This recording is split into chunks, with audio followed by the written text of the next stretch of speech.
Justement Zarko donc le procureur Ibrahima Ndoye à la dernière minute jël na li nga xam que moo di en main manam le procureur Ibrahima Ndoye prend les choses en main contre Zarko waaye itam mi ngi demander la conduite du lutteur donc lors du combat de MMA organisé ce samedi foofu ko Abidjan ki nga xam que moo di Zarko dafa daal di dégainer benn ko arme blanche contre son adversaire nigérian Kabiru Adriran, provoquant une panique dans l'arène et l'indignation immédiate du public. Maanaam ba mu daal di génnee paaka bi nag loolu yëngal na li nga xam ne que moo di justement public bi ñëpp daal di tiitoon jëm si Zarko li nga xam ne itam déggee na ko jëmale ko si li nga xam ne que moo di son adversaire di benn arme blanche ki nga xam ne que moo di le procureur dugg na exactement dans la danse face à l'ampleur de la polémique.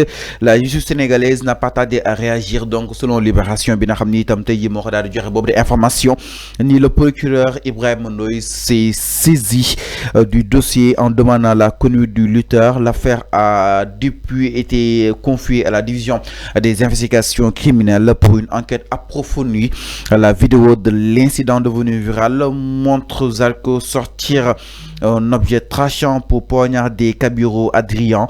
Ce geste en totale contradiction avec les règles et l'esprit des arts martiaux mixtes bu li nga xam ne que moo di élément donc loolu nag mu daal di suscité benn tollé foofu si daanu ko Côte d'Ivoire qu'au Sénégal de nombreuses personnalités du monde sportif ainsi que des internautes outrés ont appelé justement à des sanctions exemplaires contre le lutteur que ñu daal di sanctionné ki nga xam ne que moo di justement Zarko. Donc le ministère sénégalais des Sports a également réagi dans un communiqué mu daal di ñaawlu bu baax a baax li nga xam ne que moo di comportement bu Zarko daal di koy tuddee loolu nag c'est inacceptable par rapport ak li nga xam ni itam def na ko et que c'est extrêmement grave mu daal di annoncé benn ouverture d'une information judiciaire waaye itam benn enquête daal di koy tijji jëm si li nga xam ne que moo di wàll wi donc nag loolu baaxul si image li nga xam ne que moo di sport bu Sénégal.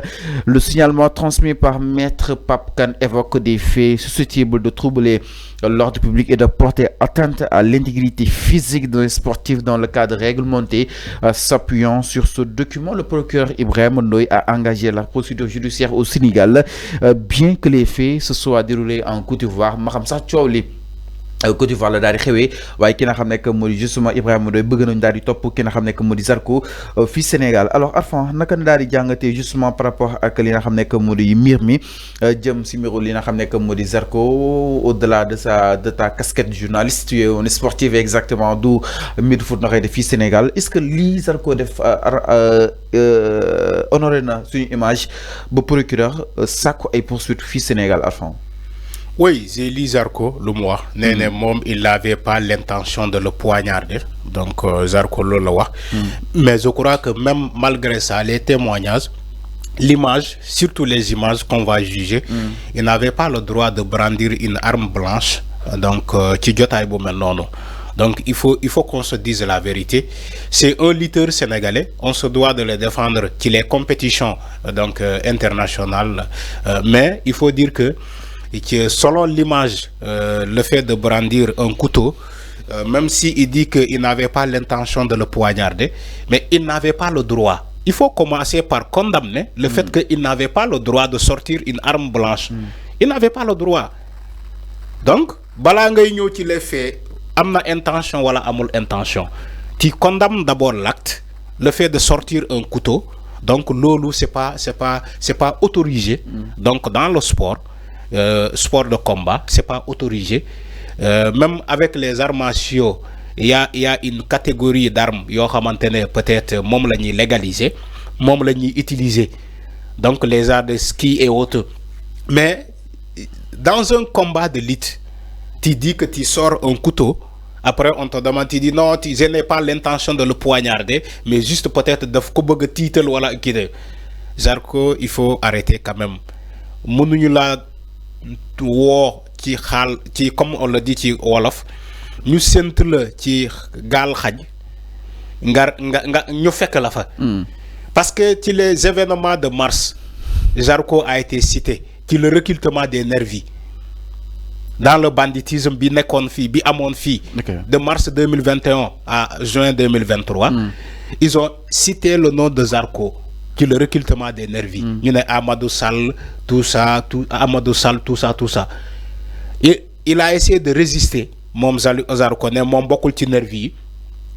Après sénégalais di am ñaawu njort ci yow nga dem ci lu melni ces heures de rendez-vous tu sors un couteau les gens vont dire quoi ñu la doon défendre ci le recrutement des nervis maintenant bu ñu gisee image bobu un Zarko un lutteur sénégalais qui sort un couteau face à son adversaire du Nigeria. Je crois que suma djumul Adrian, voilà c'est un Nigérian. Donc face à ton adversaire nigérian yo tu sors un couteau. Déjà ñaawal nga der sénégalais ñaawal nga image Sénégal parce que un lutteur quand même qui est dans l'échelle continentale c'est un ambassadeur. Tu dois être un ambassadeur. Mais Zarko ce qu'il a montré hier même ça ne fait pas, c'est pas l'objet d'un ambassadeur, mais franchement il a taché même donc l'image du Sénégal. Le Sénégal, képp ku xam Sénégal, même depuis sport, football, ak lu mënta doon, basket, beach soccer, tout. On sait que le Sénégal c'est un pays sportif. C'est un pays boo xamante ne dafa am ay équipe yu baax ci catégorie bu baax. Alors mais enfin le procureur Ibrahima Ndoye mu daal di jël décision daal di li nga xam ne que moo di tijji quoi qu'on puisse dire benn que li nga xam ne que moo di justice bi donte ko devant le xëy waaye fii la bëgg ñu àtte fii ki nga xam ne. mais bien sûr naka na ko daal di jàngatee. pour lui protéger. waxuma sax protéger ko parce que waruñu ko yóbbu kaso wala leneen waxuma sax kaso mais le Sénégal a des juridictions habilitées à juger wala à mener des enquêtes contre cet acte de Zarko Touré. Donc si le procureur Ibrahima Ndoye décide de s'autosaisir ci affaire boobu ubbi des enquêtes pour xam lan moo motivé ce lutteur là à brandir cette arme blanche, c'est tout à fait normal. Donc c'est tout à fait normal. C'est aussi dans l'ordre normal des choses. Moi je suis d'accord avec le procureur de mener des enquêtes pour xam lan moo motivé cet acte là. Moi je suis d'accord avec le procureur. Je suis d'accord avec le procureur. Donc c'est dans l'image de faire justice. Ñun Sénégal fii balaa ñi dans la sous-région yaakaar ni que nous on a voulu protéger Zarko parce qu'il est sénégalais.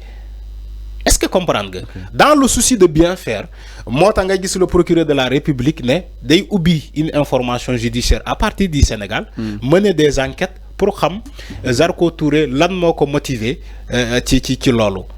Donc dans ce cas la face du monde saura que ni que le Sénégal judiciairement parlant a coopéré à cet acte de barbarie. Donc dafa condamner d'abord l'acte ni que le lutteur n'avait pas le droit et aussi passer à l'action. Passer à l'action mooy ubbi une information judiciaire wala ubbi des enquêtes approfondies pour xam lan moo motiver réellement Zarko Touré bu fekkee dafa am lu mu jël ba tàkkaliko ak sagoom non man maa ko waxee loolu en guise d'exemple. Loolu yëpp bu ñu ubbee enquête dinañ xam lan moo waral acte boobu.